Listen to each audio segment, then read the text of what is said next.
Welcome back, boys and girls, to another Wizard101 character profile video. As you can see, it is the Halloween times, and I thought now would be a good time to introduce the last of the Grimm brothers. This one being arguably the most important and influential member of the Grimm brothers trio, directly being involved with the saving of the Spiral from complete and utter destruction. He's tall, he's smart, he'd steal your luminiferous essence in a heartbeat if it meant ensuring the survival of the Spiral. He's everything you could ever ask for in a dark, edgy vigilante. He is the Bat. I'm Batman! I weighed their good against the good of the entire Spiral. It's a choice I'd make again, but now things are worse. If we go back to the primordial family tree, we see that the Bat is one of the three sons of Grandfather Spider.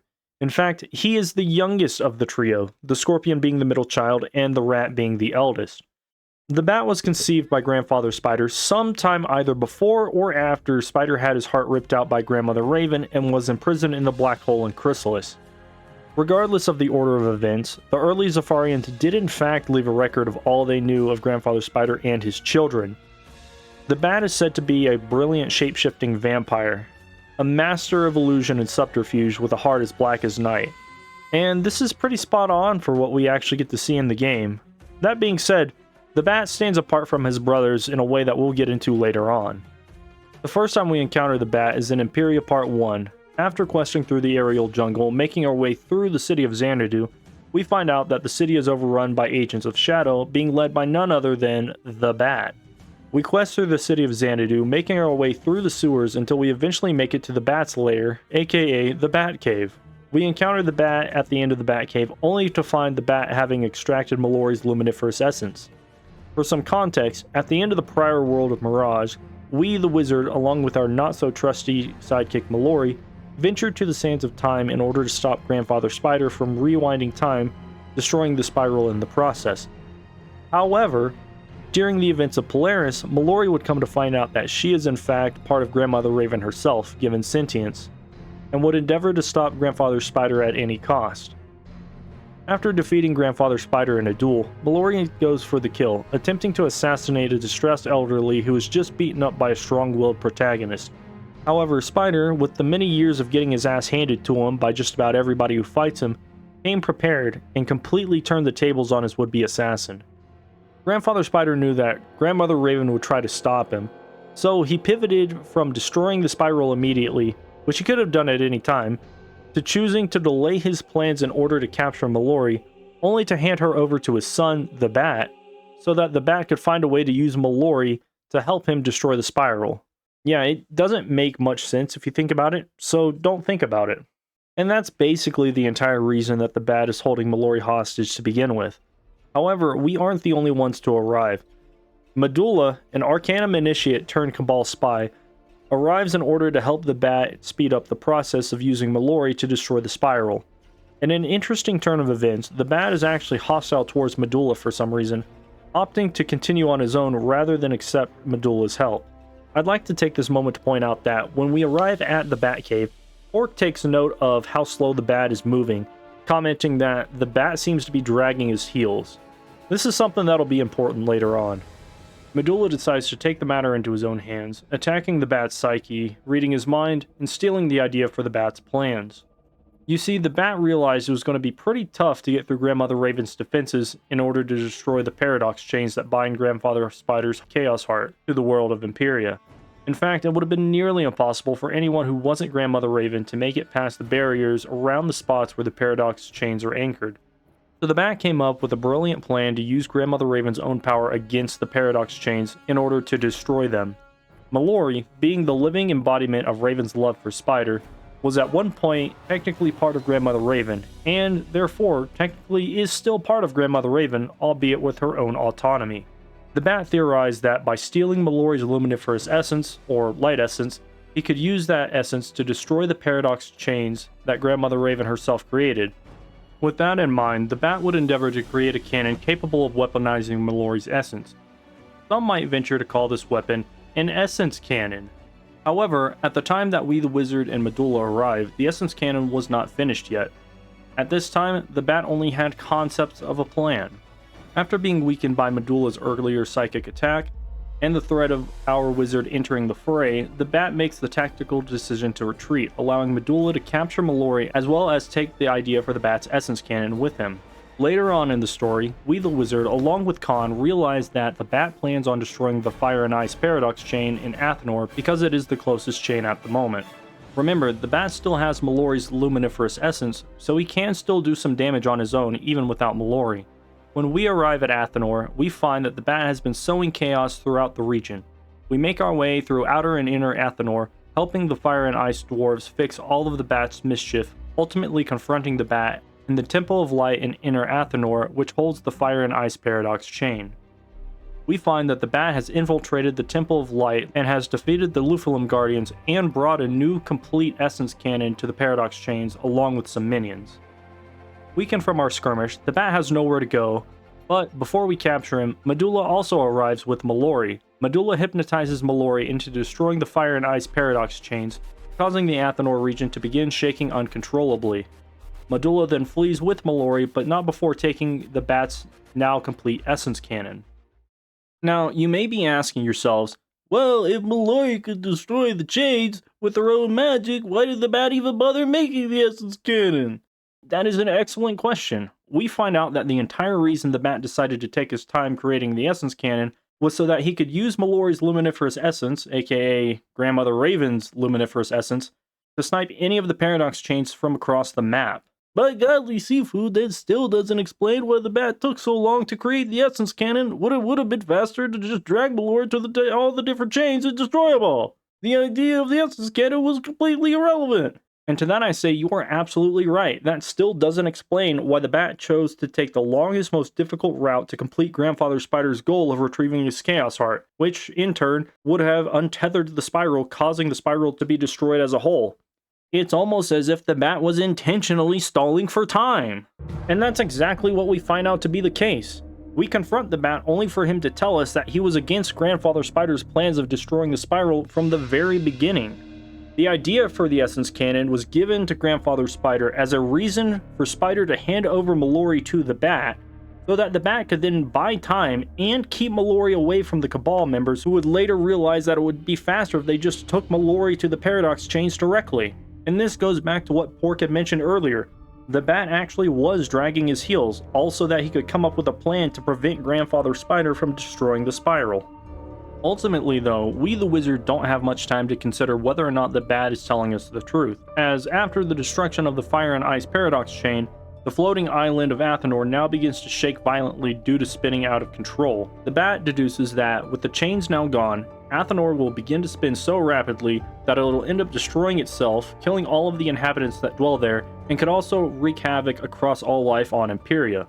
The bat comes up with a plan to pump steam from inside of inner Athanor to counteract the spinning in order to stabilize the entire region.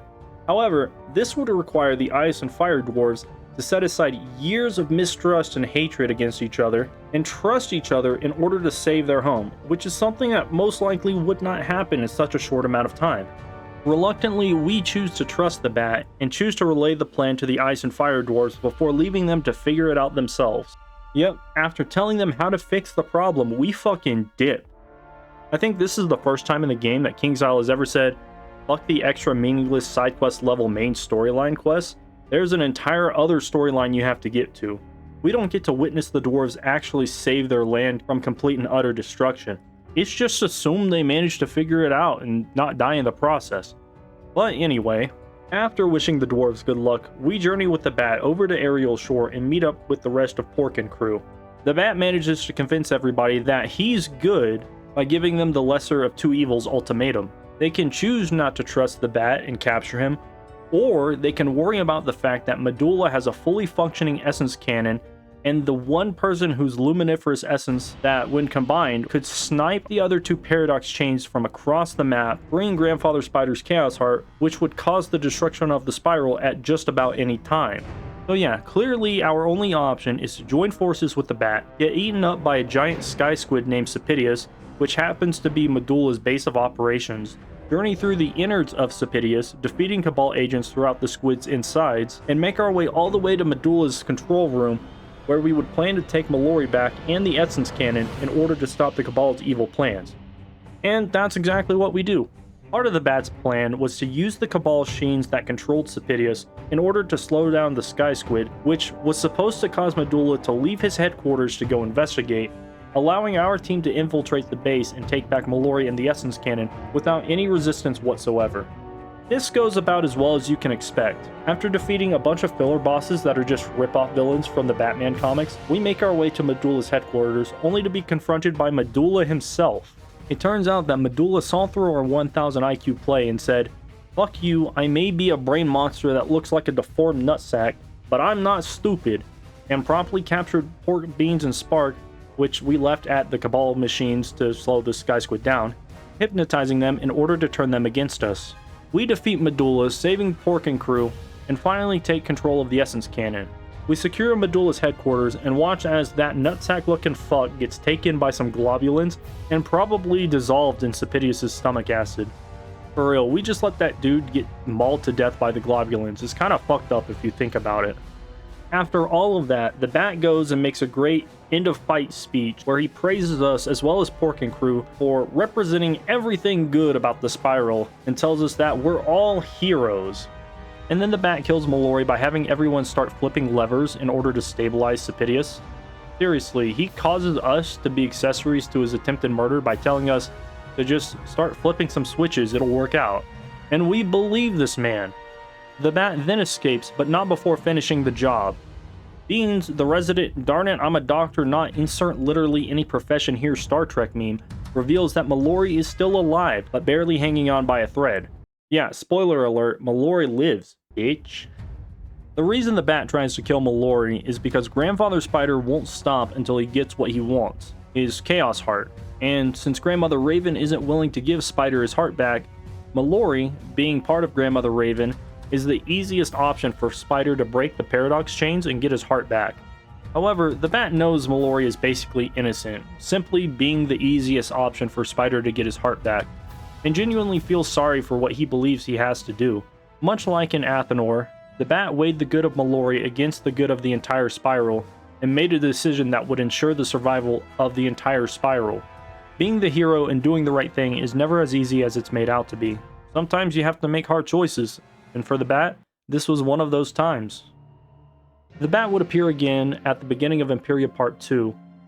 Nimbari Justicars arrive in Xanadu looking to bring the Bat to justice for sowing chaos throughout Empyrea and for destroying the Fire and Ice Paradox chain.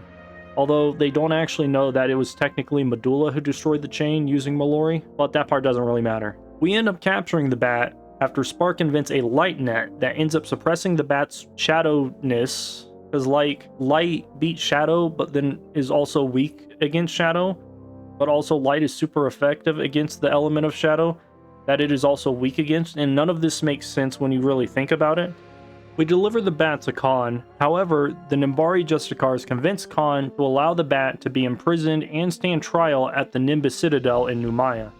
And Khan really doesn't seem to give a fuck. It doesn't really make sense why the ruler of the city of Xanadu, which was under siege by the Bat and his shadow forces, would be completely okay with just letting the mastermind of Xanadu's problems get taken away by a completely different government.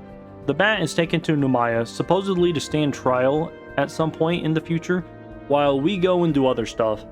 We don't see the Bat again until like 75% of the way through the main story of Empyrea Part 2, where we find the Bat getting sucked off by Admiral Dent. Huh? So after questing through Numaya in the aeroplanes, we uncover a plot where Vanitas has been selling Numaya's secrets and advanced weaponry to the Cabal. We confront and defeat Vanitas, causing him to tell us that the Bat is currently being held by members of the Cabal. We go to where the Bat is being held, only to find Admiral Dent, the guy we met in Sepidious, who turned out to be a Cabal spy, attempting to drain the Bat's shadow essence.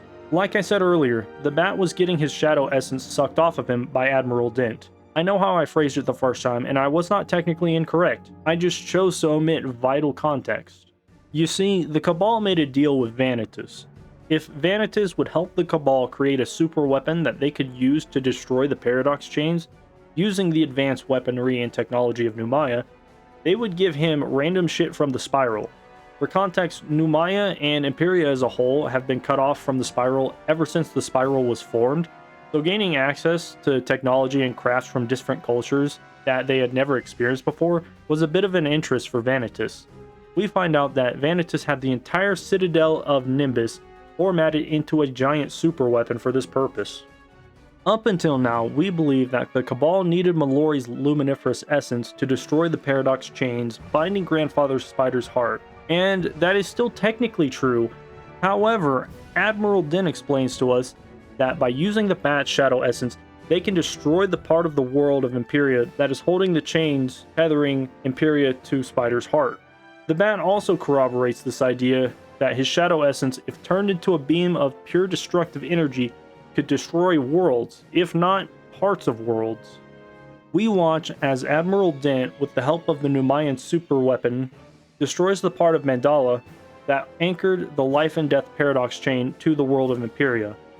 Dent then tells us that he plans to use the cannon on Numaya itself, destroying the area that anchors the Storm and Myth paradox chain in order to finally free Grandfather Spider's Chaos Heart. Admiral Dent literally 360 no-scopes the area around the Life and Dex paradox chain, destroying it and killing any of the inhabitants that lived around the surrounding area. Also, Mallory, as well as the weird hippie squid people of Mandala, were in that area, so the fact that the area around the Life and Death paradox chain was destroyed also carried that weight as well. After defeating Admiral Dent, the Bat makes a quick getaway amongst the confusion.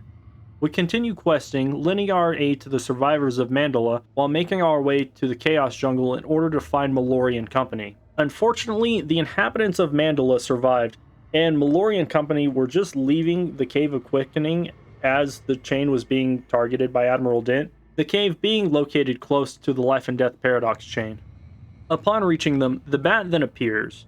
Mallory is immediately hostile towards the Bat on account of him stealing her luminiferous essence, keeping her held hostage, and then attempting to kill her. The Bat, however, shows up with the intention of helping us stop Grandfather Spider yet again. This time, though, it's different.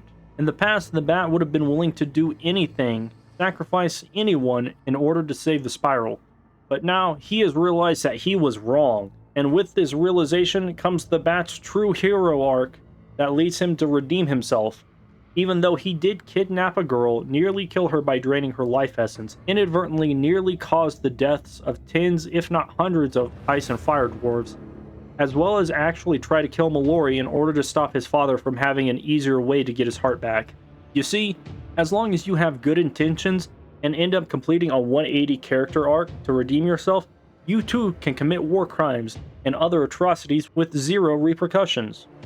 Together, Mallory and the Bat hatch a plan in order to save the denizens of Mandala.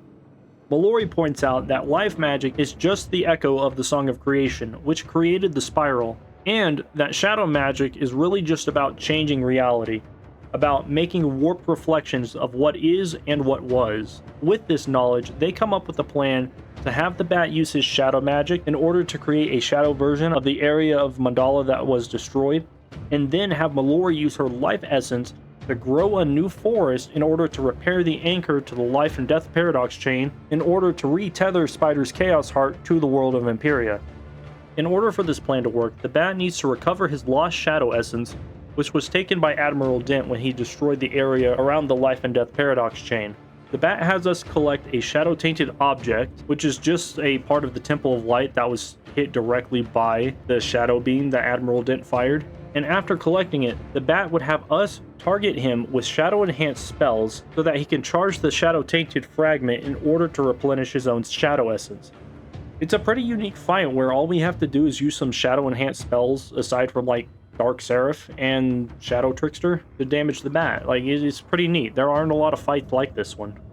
Ultimately, we are successful in aiding the Bat to recover his shadow essence. However, Grandfather Spider appears before us.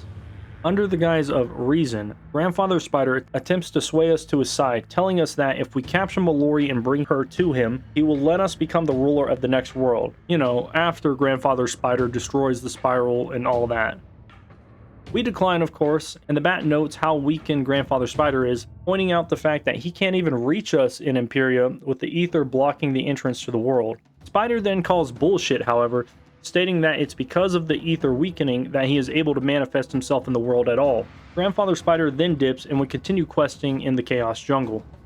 After helping Mallory gain some life magic and collecting fragments of the anchor sphere that bound the life and death paradox chain, we then get to see our semi-divine friends cast life and shadow magic on the largest scale we've ever seen.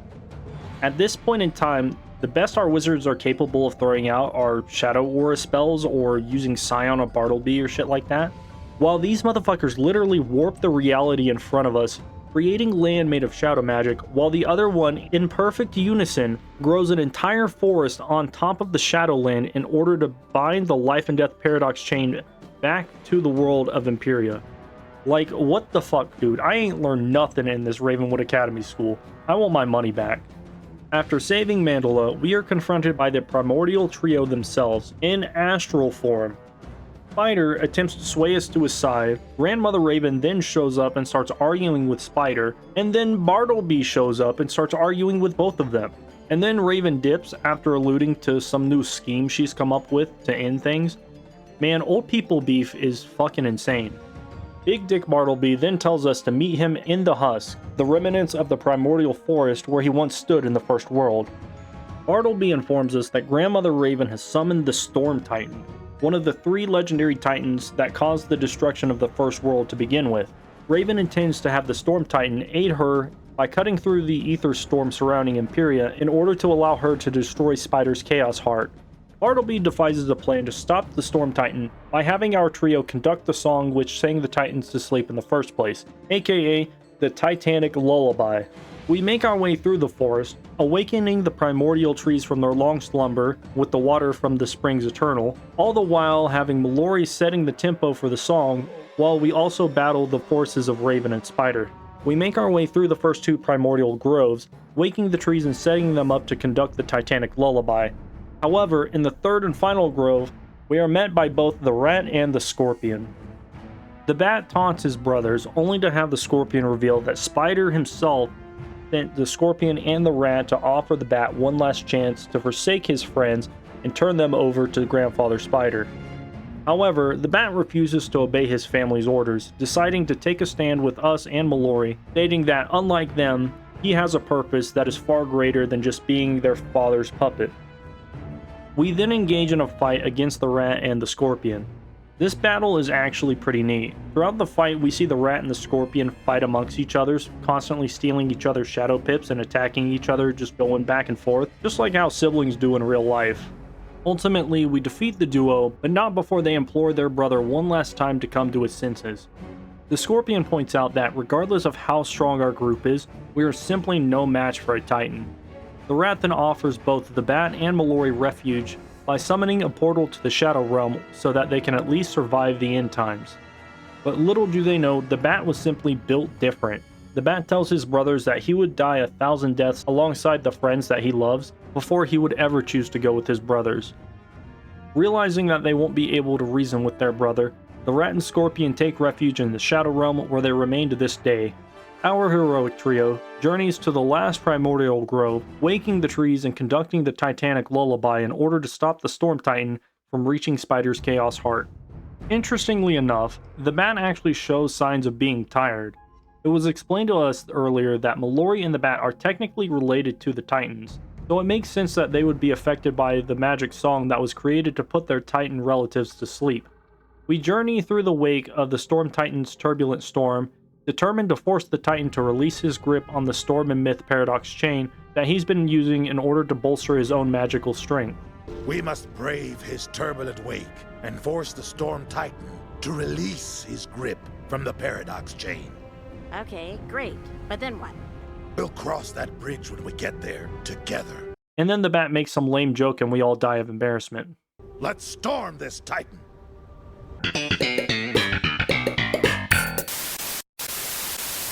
As we brave into the Storm Titan's maelstrom, we come face to face with the Storm Titan himself.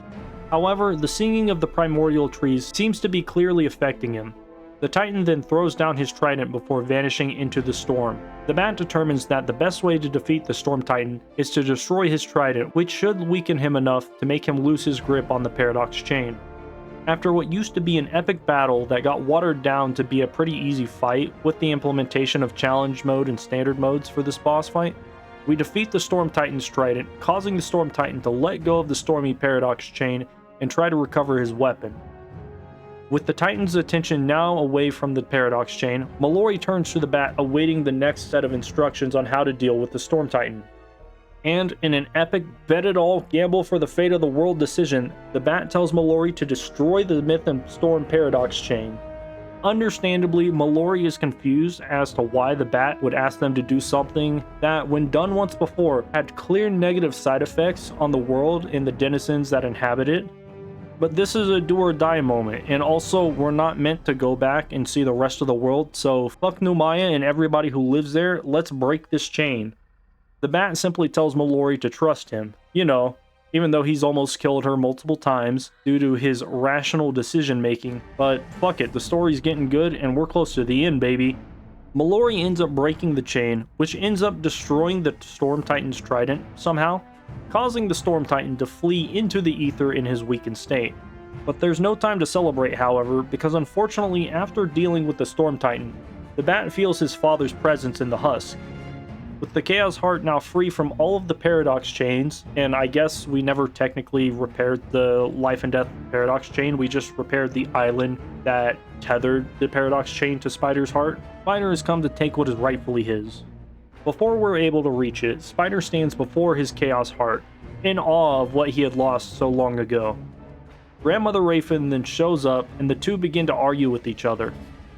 Bartleby intervenes in an attempt to reason with both Raven and Spider, but neither one is willing to listen. The conversation turns from hostile threats and deep-cutting insults as the two continue to argue, until Spider's words cause Raven to reflect on her actions, of how she was willing to make her own son destroy his own father's heart without a second thought.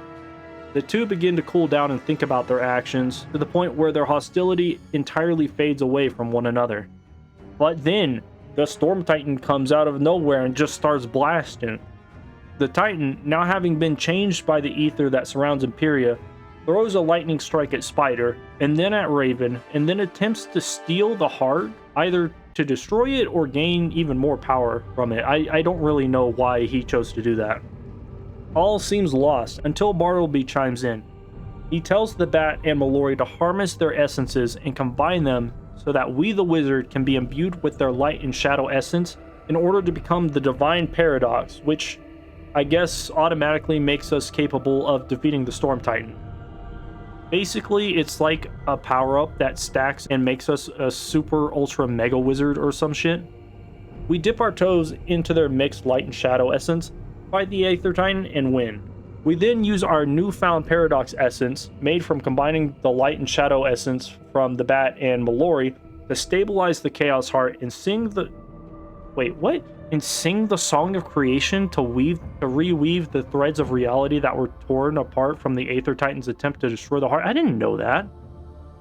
With the Chaos Heart now stabilized, as well as Raven and Spider, the world comes to an end. I mean, the story of the world of Empyrea comes to the end, not the game. That would have been a terrible ending. Raven and Spider make up, and Raven expresses her gratitude towards Mallory for not abandoning Raven the way that Raven had done to Mallory all those years ago. Spider then delivers such a beautiful, beautiful line. I knew there was something special about you, Mallory. That's why I entrusted my most capable son to watch over you. It's no declaration of infinite and undying love, but I'll take it. Your brothers were born of my nightmares, but you were my one and only dream, Bat. I knew you'd deliver me here, to this moment. Thank you. And this is what really sets the Bat apart from his brothers. He may be the son of the primordial embodiment of chaos, but he was created with the intention of being a chaotic force for good. It's honestly just a touching scene overall. And with that, the Bat story comes to an end. For now, it's presumed that he either stays in the primordial forest with Raven and Spider, and possibly Mallory, or he goes off and does his own thing. It's not really clear. Ultimately, the Bat is such a great character. He's got such a complex character arc, going from this solo vigilante type guy who's willing to do whatever it takes, to humbling himself and being willing to not only do the right thing, but do it the right way by trusting others and all of that, you know, nice superhero 180 character development spin crap. Like, there's a reason that trope is just really good. I honestly think that King's Isle has come a long way when it comes to the characters that they create in their games, and the Bat is a really good example. Even if he was inspired by an already iconic and beloved character, the Bat adds so much to the story of Empyrea. I can honestly say that if he wasn't in the game, the story would not have been as good as it was. Thank you guys for watching. Hopefully you guys enjoyed. I know it's been a little while since I did the Scorpion video. Hopefully it wasn't too much longer. I had originally planned on getting this out at the end of October. However, I've had a lot of stuff come up this year, and I do apologize to anybody who's super invested in these little lore videos that I do. Hopefully by the end of this year, if not the beginning of next year, I will at the very least have started on the next character profile video. There is clearly only one person to go to before getting into the other part of the primordial family tree, and it probably should not be a shocker as to who I talk about next. But anyway, with that, hopefully y'all enjoyed. Appreciate y'all coming by, and I have a video to edit. Enjoy.